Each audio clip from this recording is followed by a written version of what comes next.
Hey there, everybody. Today I have the Boldr Supply Company Odyssey All Steel. Now, there's going to be two different versions of these because these are slight variations to the original Odyssey watch lineup. I'm going to link one of the original reviews that I have down below if you want to see a full review. But we will show you this, and I will talk about this now. Here's one of the things. Obviously, I don't show a lot of boxes here on the channel, and there's a reason for that. Man, a lot of boxes are redundant. This one, while it's not very practical as far as it's not a travel case, it's not whatever, I do think it was cool, and I wanted to show it off here. I have not seen this box myself before. I don't know if it's brand new or if it's just one that I never got sent to me when sent a watch for review. So if you have seen this, I apologize, but I do think this is just a pretty darn nice box. I think it's very cool. It's very fresh. It's rubber, it's all padded, it's secured and everything like that. And when you open it up, you can see you got a nice hole cut out there to hold the watch in place. It doesn't have a pillow on the inside there, but because of the way this kind of suctions down and you got that holding the watch head there and everything, there's not a lot of movement. It securely holds it. It's all like a medium what am I trying to say here, it's not a medium firm type of foam. So, and you have your warranty information and everything there, but pretty cool. Okay, spent too much time on the box, what the hell. But let's go ahead and give you a close-up look here at the style. So this is one of the changes. This has a blue and black gradient textured dial, as you can see here. Everything else stays the same. The dimensions are the same. Everything else. This does have the SW200 movements. Original Odyssey watches actually had the NH35. They have since upgraded these, I think, pretty much across the board. All of the newer variations have the SW200 movement. You still have that same very knurled crown. Very easy to go ahead there and grab. It's very easy to screw back down as well. As a matter of fact, it's super easy. No issues screwing this back down at all. Unfortunately, you still have that Helium Escape Valve and that triple lock system there on the Wristshot. It's one of the things I always knock about this particular design and model. One of the other things I want to show you, though, is that if you look here, you can see all brushed, right? But then, if you go ahead here and we get close up, you could see, let's go, I think we got light reflecting off of this here.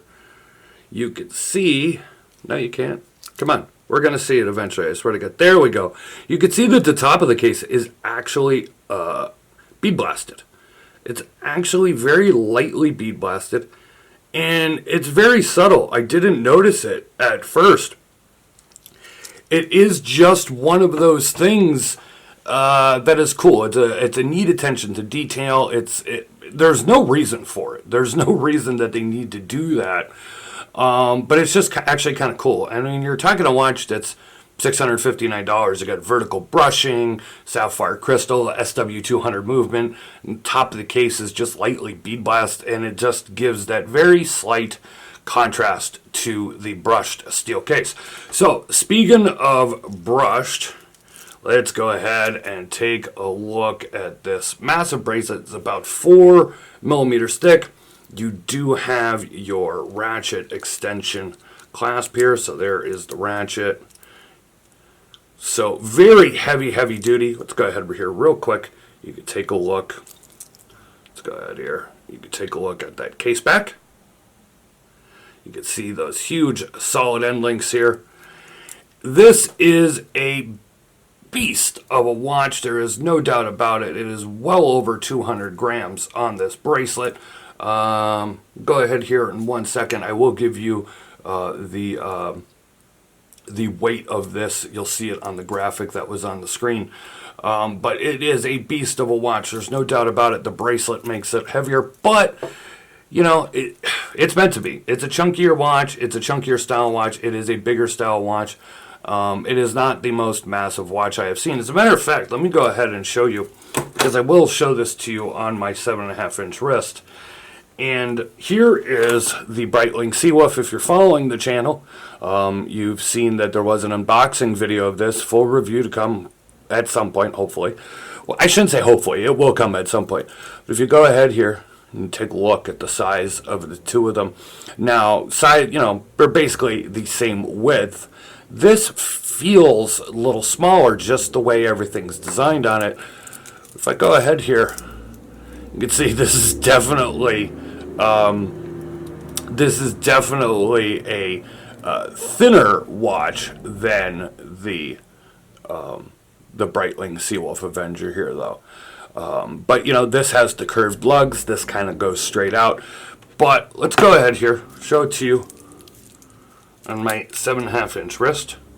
Here's what you're looking at here on my 7.5 inch wrist, and it feels very, very balanced actually on the wrist. It doesn't feel super heavy or anything like that. And this is completely unsized. You could see, what do we got there? We got about, at least an 8 inch wrist, and then of course you will have those micro adjustments that, that ratcheting extension will give you a lot more room if you need it. If I go ahead and, oh my God, I can't. There we go. I couldn't get it back on there. If you go ahead there, and there it is on my 7.5 inch wrist. Try and give you a side profile look as well. I think that lug to lug is important for a lot of people. So yeah, I mean, no doubt about it, this is a larger watch. There's not wrong. Obviously, I've been wearing that Breitling.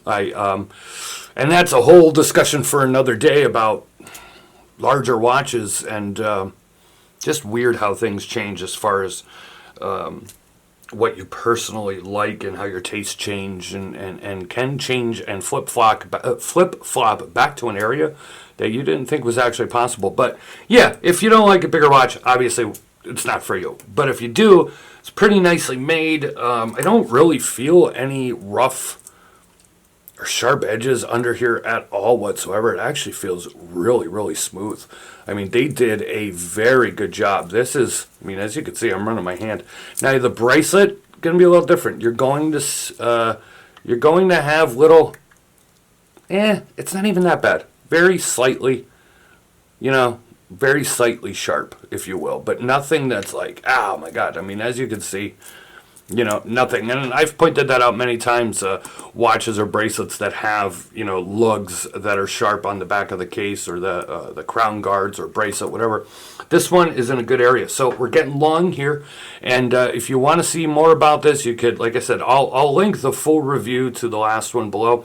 But if you want to see more, you can check out the Boldr Supply Company website. I'll have that link below. I like the addition of the bracelet. These solid end links are great. It's a really nice blue and black gradient dial. It's a pretty cool look. And I think they did a very nice job upgrading the 2019 version of the Odyssey, if you will. This has been a look at the new Odyssey in steel. I hope you enjoyed this video. Talk to you on the next one. You thought I forgot the loom, didn't you? Well, I didn't. Here is a look at the loom. As you can see, it is two-tone loom. You got the green on the hand there, on your minute hand there, and on your loom pip, and the rest is done in a nice blue.